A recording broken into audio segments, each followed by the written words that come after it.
रवींद्र भोयेंनी तक्रारी अर्ज दाखल केलेला आहे, काय सांगा? आता काय केलं आहे काय मला माहीत नाही, परंतु काल मी स्वतः केंद्राचा काही निधी आणायचा आहे.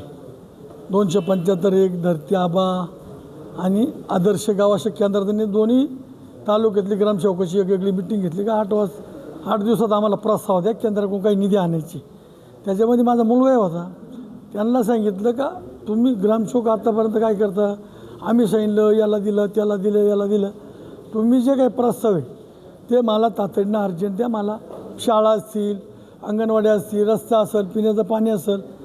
ते झाल्यानंतर मी निघून आल्यानंतर त्यांनी माझ्या मुलांना सांगितलं की काय किरकोळ असं ते लिहून घे. त्याच्यानंतर काय झालं हे काय मला माहीत नाही, पण त्याचं काही म्हणणं आहे की मला माझं नाव घेऊन घेतलं. त्यांचं असं म्हणणं की जीव मारण्याची धमकी दिली त्यांनी. आता ते जीव मारण्याचा तो त्यांनी माझ्या मुलाला लोकसभेच्या वेळेस किती खाल्ल्या भाषात घालणाऱ्या शिव्या दिल्या, ते त्याला चालतं की जीव मारणे धमकी, तर त्यांनी रेकॉर्डच केलेलं आहे. त्यांनी पाहू ना काय केलेलं आहे. त्यांनी असंही म्हटलं आहे का भोसकर स्वतः आमदार असताना त्यांचे अधिकारी असताना त्यांचा मुलगा म्हणे मिटिंग घेतो सगळं कामं करतो, माझी कामं करू देत नाही, असे आरोप त्यांनी केले. नाही काहीच नाही, मी स्वतःच मिटिंग घेतली. अधिकाऱ्यांना विचारा, तो 100% खोटारडा आहे. तो पहिल्यापासून खोटारडा आहे, तो खोटं करूनच त्याचं चाललेलं आहे. आम्ही कशालाही त्याचं नाव घेऊ नये, आम्ही फक्त अधिकाऱ्याची मिटिंग घेतली, गट विकास अधिकारी. शेवटी एक कागद महत्त्वाचा आहे. मुलगा आला तर काय फरक पडला, शेजारी बसला, मिटिंग मी चालवली, माझा PA होता, त्यात काय वावगं आहे. समजा कोणाचा मुलगा बघतो येतो ऑफिसला, असं काहीच नाही ना, आणि या संदर्भात काहीच नाही.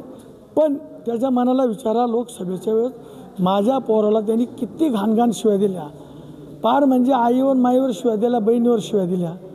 तरी मी त्याला सांगितलं बाबा काहीच करायचं नाही, त्याचं मन तो मोठा, त्याला आत्तापर्यंत आम्ही कुठलंही दुखावलं नाही. पण तो डायरेक्ट असा आरोप करतो.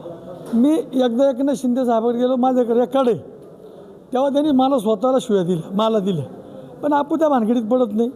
तुझं काय काम होतं एकनाथ शिंदे साहेबांकडे जायचं, तुला कशी उमेदवारी मिळते, त्यांनी ते टाकू का मी, राजकीय चालत असतं. आणि माझ्या मुलांनी काहीच बोललेलं नाही. यांनी मला विचारायचं होतं का बा माझं का नाव घेतलं आणि त्याचं नाव घ्यायचं काय काम, तो काय पदाधिकारी का त्याचं नाव घ्यायचं विषय. अशा प्रकारामुळे कुठे महायुतीत वाद निर्माण होणार नाही का? नाही काय हॅलो, आम्ही महायुतीला तर काही वागलोच नाही, करणार पण नाही ना आत्तापर्यंत. आता समजा गिरीश भाऊ कुंभमेळा मंत्री, मी कधी त्यांच्याबद्दल काही बोललो नाही. भूषण साहेब आहेत त्यांचे पदाधिकारी, त्यांनी त्याचं काम करून मी माझं काम करतो ना. आणि प्रत्येक कामामध्ये विकास कामाला अडथळा आणि काही हे चांगलं नाही ना.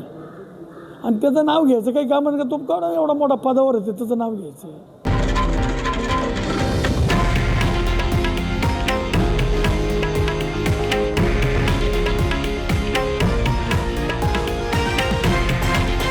हे आहे देशातील नंबर 1 न्यूज नेटवर्क आणि आपण पाहत आहात TV9 मराठी, एकमेव.